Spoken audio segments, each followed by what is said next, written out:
Você já sentiu que algo está errado antes mesmo de ver? Como se o silêncio estivesse te observando? Como se o escuro soubesse o seu nome? Existem histórias que não foram feitas para tranquilizar, foram feitas para assombrar. E hoje, aqui na Vexa, você vai ouvir uma delas. Mas antes, me diga nos comentários de onde você está nos assistindo, porque às vezes a coisa que mais assusta não está na história, está aí do seu lado. Deixe seu like, inscreva-se no canal e prepare-se, porque a partir de agora o silêncio vai falar com você.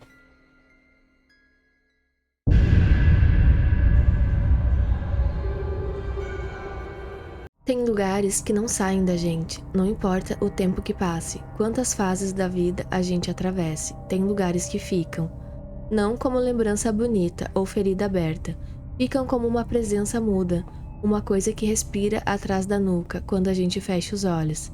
Eu nunca soube explicar bem, mas para mim esse lugar é um vilarejo esquecido nas montanhas de Minas, entre Santana do Riacho e Conceição do Mato Dentro.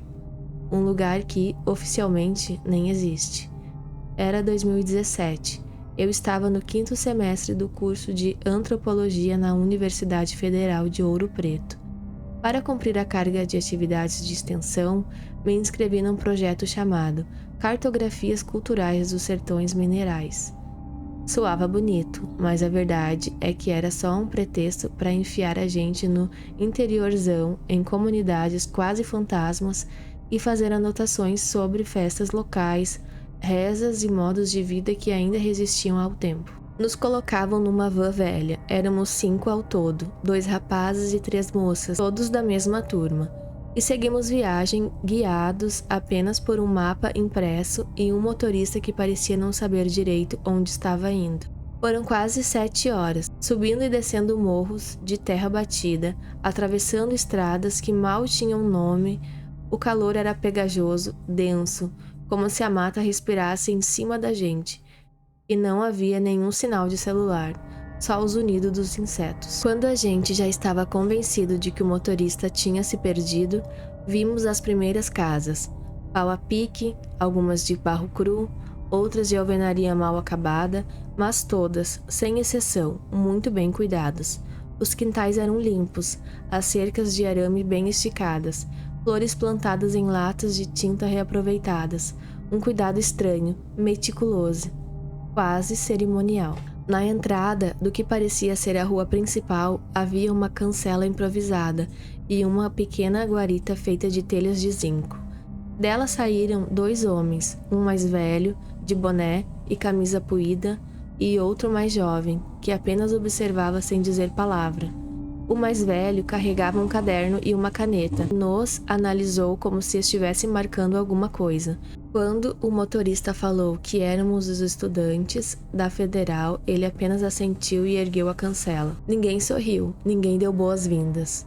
A van nos deixou em frente a uma construção de concreto, com janelas de madeira e uma placa apagada pela chuva. Escola Municipal de São Raimundo. Ali seria nosso alojamento. Descemos com as mochilas e ficamos observando a van desaparecer, levantando poeira vermelha. E então nos demos conta, estávamos sozinhos. Sozinhos, mas não exatamente. Rostos surgiram nas janelas das casas próximas, espiando atrás de cortinas encardidas. Era como se todo o vilarejo soubesse da nossa chegada. Batemos na porta da escola por quase 10 minutos, até que uma mulher abriu. Devia ter uns 50 anos, rosto queimado de sol e uma expressão dura. Trazia um pano de prato sujo nas mãos, que torcia sem parar.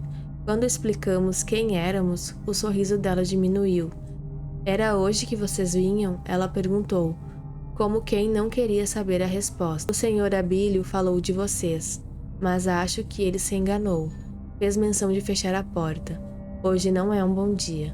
Foi nesse momento que o vimos. Um homem magro, com camisa de botão encharcada, vinha descendo a rua com passos largos e trôpegos.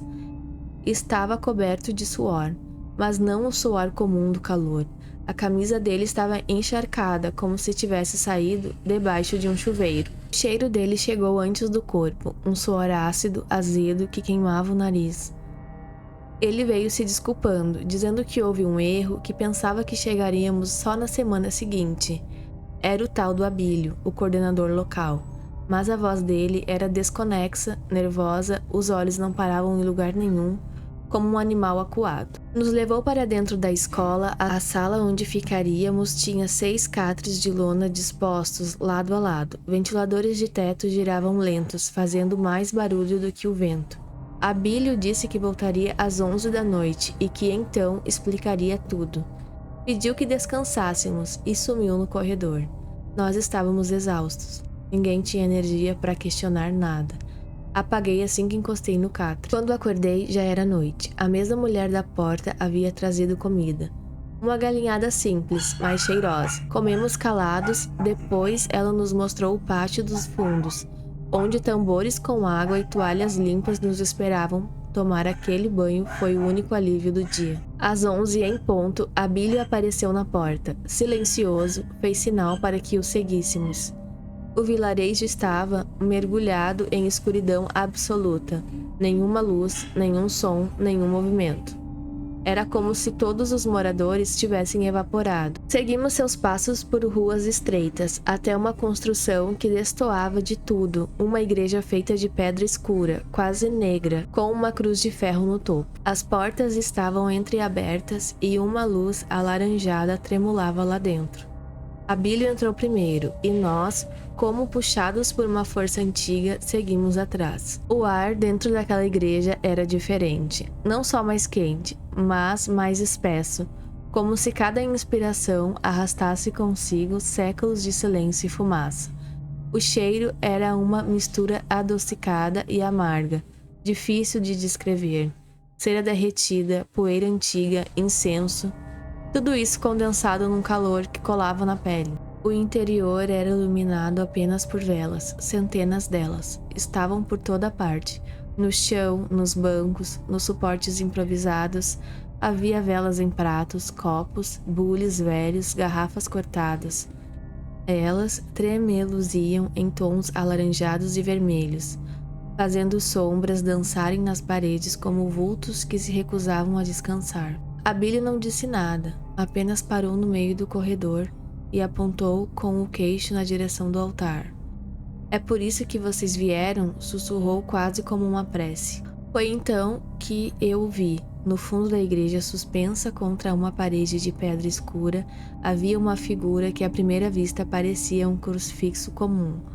Mas, ao me aproximar, o sangue gelou nas minhas veias.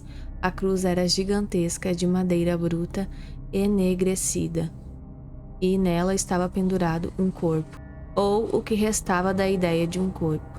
Tinha uns 3 metros de altura, braços alongados, dedos finos demais, as juntas retorcidas em ângulos estranhos. A pintura da pele era tom de cinza doentio, lembrando carne morta. Mas o pior era o rosto. Do pescoço se ramificavam 3 cabeças, 3 rostos distintos. O da esquerda chorava, os olhos inchados, boca aberta num grito eterno, como se tivesse sido congelado no exato instante da agonia. O da direita ria, mas não era um riso humano. Era uma careta de escárnio, de um desprezo. Dentes à mostra, lábios repuxados até as orelhas, como se soubesse de um segredo terrível e não conseguisse conter o deboche. E o do meio? O do meio era o pior, não tinha expressão. Era um rosto morto, olhos vazios, sem brilho, boca levemente entreaberta, como se tivesse esquecido de fechar. Um olhar de quem já viu tudo e não se importa mais com nada. Não era arte sacra, não era a representação da Trindade, como Alíbio depois tentou justificar. Aquilo era uma afronta, um ataque silencioso à lógica, à fé, à sanidade. E mesmo assim, algo naquele altar nos fazia continuar olhando, como se ali houvesse uma resposta, mesmo que o preço de compreendê-la fosse se perder de vez. Aos pés da cruz havia oferendas, muitas flores secas, bilhetes dobrados, retratos amarelados, terços, pedaços de cabelo humano presos por elásticos, até exames de sangue e radiografias, uma pilha de súplicas e pagamentos. Abílio se aproximou em silêncio. "Leiam os bilhetes", disse sem olhar para trás. Um dos papéis dizia: obrigada por trazer ele de volta como era, agora ele não grita mais de noite. Outro: agradeço por tirar o encosto do meu vizinho, o comércio dele finalmente faliu. E um terceiro: obrigado por afastar os que vinham me buscar, não escuto mais os passos deles lá fora. Não eram bênçãos, eram trocas, alívios obtidos com um preço não declarado. Nada daquilo parecia a obra de Deus. Era como se a coisa na cruz fosse um juiz antigo demais para distinguir o bem e o mal. Ela apenas aceitava e devolvia. Por que a gente? Perguntou Nathan, a voz rouca, controlada. Por que nos trazer aqui? Abílio hesitou. Os olhos dele estavam marejados, mas o rosto era de exaustão, como se estivesse preso naquele mesmo dia há anos. Porque ninguém de fora pode saber. O povo daqui não quer, eles têm medo. Medo de que alguém descubra e leve isso embora. Para eles, isso aqui é tudo o que resta. Mas eu precisava que alguém mais visse, só para eu saber que não estou ficando louco. Foi quando percebi que havia mais gente ali, nos bancos ao fundo, nas sombras onde as velas não alcançavam. Havia figuras sentadas, imóveis, vultos silenciosos.